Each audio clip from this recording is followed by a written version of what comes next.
Um outro exemplo que eu também coloquei aqui para vocês entenderem essa ideia de discreto e contínuo e o porquê de estudar isso na computação, né?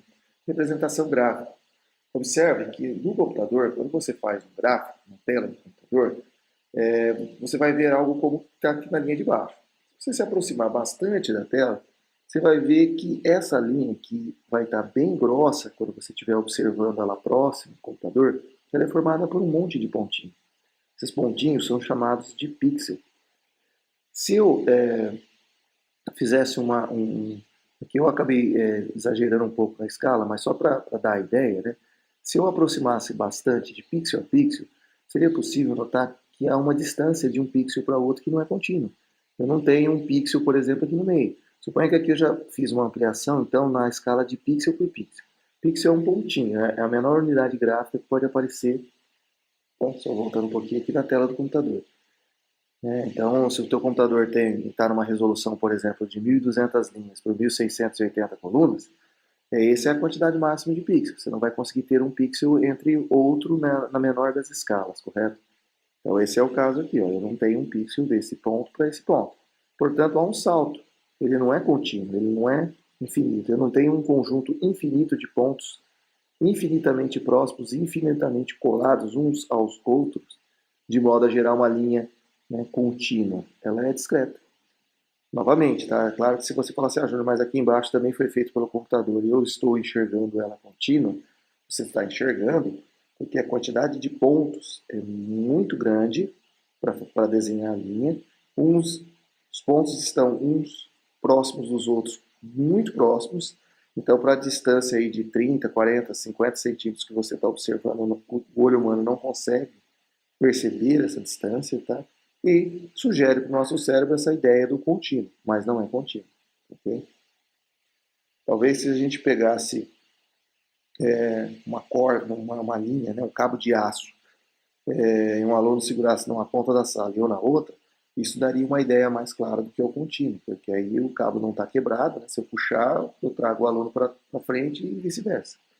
Eu não estou entrando em aspectos físicos, tá? Se você for no aspecto biomolecular do negócio, né, aí é outra história, mas vamos voltar para a matemática, né?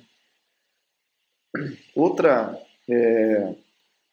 área outra área, digo, dentro da computação, né, onde a matemática discreta se faz presente, é na representação de imagens ou objetos gráficos. Observem essa figura mais à esquerda de um pássaro, né? Essa figura aqui de um pássaro.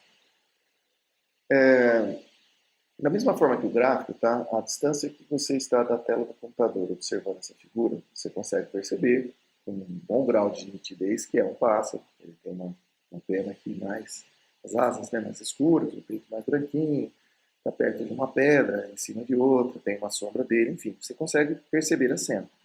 Mas da mesma forma que eu falei na parte gráfica anterior, se você se aproximar muito da tela, você vai perceber um certo enquadramento, né? É como se as curvas ficassem meio que quadradas, por assim dizer, ou seja, em forma de escadinha. Isso se deve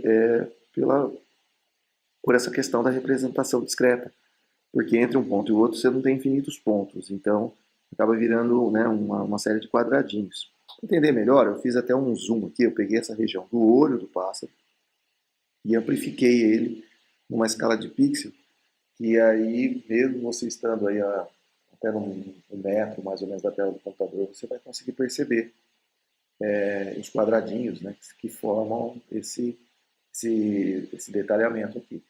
Então, esses quadradinhos são os pixels. Observe como existe uma diferença de um ponto para o outro, que por mais que seja, né, por exemplo, se eu pegar aqui uma tonalidade de cinza em forma de degradê, por melhor que seja esse degradê, existem saltos de tonalidades de cinza.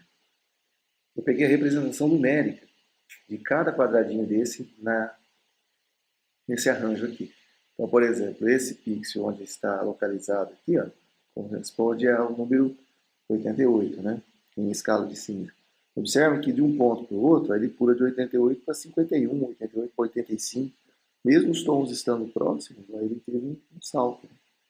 Então, isso também é consequência da forma de representação discreta das imagens. Resumo, né? Aqui eu peguei uma outra figura com vários níveis de resolução espacial, ou seja, com quantidades diferentes de pixels, né?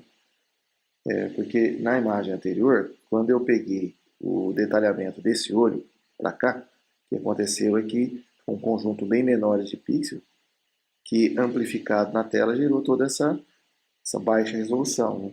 Eu peguei uma outra imagem aqui para vocês perceberem isso também, partindo de uma imagem que tem 512 por 512 pixels, essa daqui, aí depois diminuindo, 256 por 256, 128 por 128.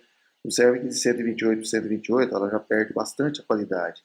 Os pontos, né, os pixels, a diferença dos tons é tão grande que você já começa a perceber os quadradinhos, né? 64 por 64. Bom, 32 por 32 ou 16 por 16, aí você já acaba com a imagem.